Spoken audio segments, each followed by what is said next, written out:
Questioning whether or not the Earth is a globe has been deemed harmful thought. But why is this? We seem to be conditioned to think that the issue has been scientifically settled. But this is not the case. Our most popular scientists recognize that the geocentric model, where the Earth is at the center of the universe, is observably accurate.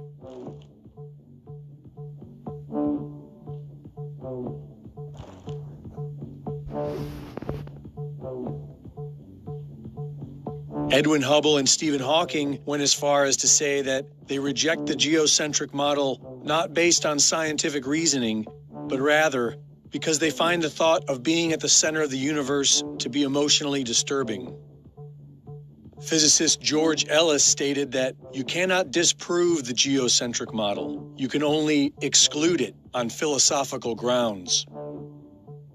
The Michelson-Morley experiment in the 1880s proved the Earth was stationary, and Albert Einstein claimed this was a serious embarrassment and intended to disprove it with his relativity theory, but later admitted that he had failed to do so. We are conditioned to think that the heliocentric model is scientifically superior to the geocentric model, but when we apply scientific reasoning, we discover that this is not true. Contrary to popular thought, the scientific community has disputed the heliocentric model for centuries, such as the Earth's curvature.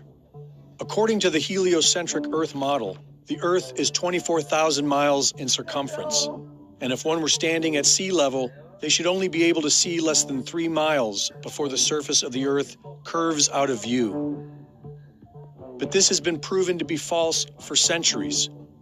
From the Bedford level experiments of 1838 to modern photography. This photograph of Chicago was taken almost 60 miles away from Grand Mere State Park in Michigan. On a spherical Earth, this would be impossible. Using the Pythagorean theorem and the current dimensions of the Earth, the top of the tallest skyscraper should be 900 feet below the observable horizon. Local news explained this anomaly by claiming the image was a mirage. And what you're seeing here is a mirage. We typically would not be able to see this from the Lake Michigan shore. We talked about this last night. Conditions are right on the lake that we're actually seeing a mirage. They claimed that somehow light refraction and perfect weather conditions are responsible for creating a photorealistic mirage of the Chicago skyline appearing to sit on the flat horizon from almost 60 miles away. Anomalies in the Earth's curvature can also be found in old lighthouses, able to be seen for several miles past what is possible on the heliocentric model, and weapons guidance systems that are capable of sighting targets that would only be possible on a flat plane. We are accustomed to observing ships disappearing over the curve, but with modern consumer cameras, we can observe that this seems to be an optical illusion based on light reflection and the laws of perspective. Many of us tend to think the planet is too big to observe curvature, but the empirical evidence tells us that either the surface of the Earth is a flat plane or the planet is at least 100 times bigger than we are told. Another very intriguing argument for flat earthers is Antarctica, the mysterious massive continent at our southern pole that nobody is allowed to explore. After sailing over 60,000 miles along the Antarctic coastline, Captain Cook was never able to complete the journey around the ice continent, which is supposed to be just under 12,000 miles around. Neither was James Clark Ross or the British ship Challenger. Nobody has ever successfully circumnavigated Antarctica.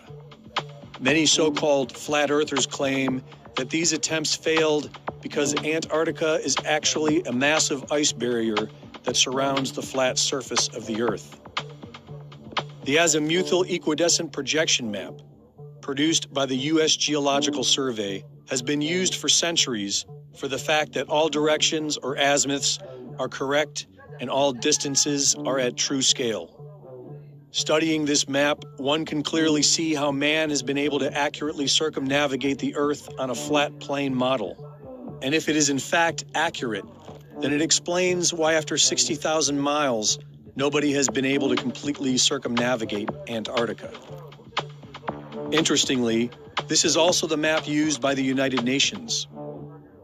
Admiral Richard Byrd, Medal of Honor winner, youngest admiral in the history of the Navy, and recipient of 3 ticker tape parades in his honor, led 4 expeditions to Antarctica. The 4th being a military operation known as Operation High Jump, with an aircraft carrier group, 4,700 men, 13 support ships, and 33 aircraft. Their stated mission was to establish the Antarctic research base Little America 4, but many believe the true nature of the secret mission was to root out the Nazis who arrived in 1939, claiming New Schwabia and setting up a Nazi presence in Antarctica. In 1954, Admiral Richard Byrd spoke on TV of an area bigger than the United States with valuable resources and announced a future of international exploration. Our very distinguished guest for this evening is Admiral Richard E. Byrd. Strangely enough, there's left in the world today an area as big as the United States that's never been seen by a human being.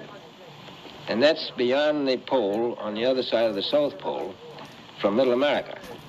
We've found enough of coal within 180 miles of the South Pole in a great ridge of mountains that's not covered with snow, enough to supply the whole world for quite a while. And I think it's quite astonishing that there should be an area as big as that unexplored. That's a tremendous So challenge. there's a lot of adventure left down at the bottom of the world. Admiral, do you hope to see that? I do. So I'm willing to say to you that there will be a number of expeditions that will follow, I think, year after year, at the bottom of the world, because the government has really become interested. But this never happened. In 1957, Admiral Byrd died in his sleep of a heart ailment at the age of 68.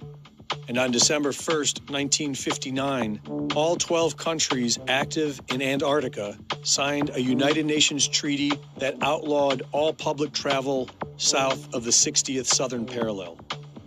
This was the same time that NASA was formed.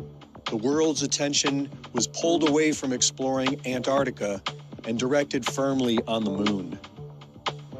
In 1962, a series of high-altitude nuclear tests was carried out by the United States. It was called Operation Fishbowl, which has caught the curiosity of many flat Earth researchers because the flat Earth model shared by the ancients was one where we lived within a sphere, upon a flat surface, and surrounded by a massive dome, like a fishbowl, or the Truman Show. In 2012, the secret lost diary of Admiral Richard E. Byrd was published, wherein Admiral Byrd allegedly claimed to enter a hollow Earth through a hole in the center of Antarctica and meet with an advanced alien civilization. The diary provides no evidence of being authentic, and many would suggest that it portrays the distinguished admiral as a crackpot and strange tales of Antarctica as fantasy. To this day, the public is strictly prohibited from traveling below the 60th southern parallel. Nobody has ever completely circumnavigated Antarctica, and airplanes are prohibited from flying over the icy continent.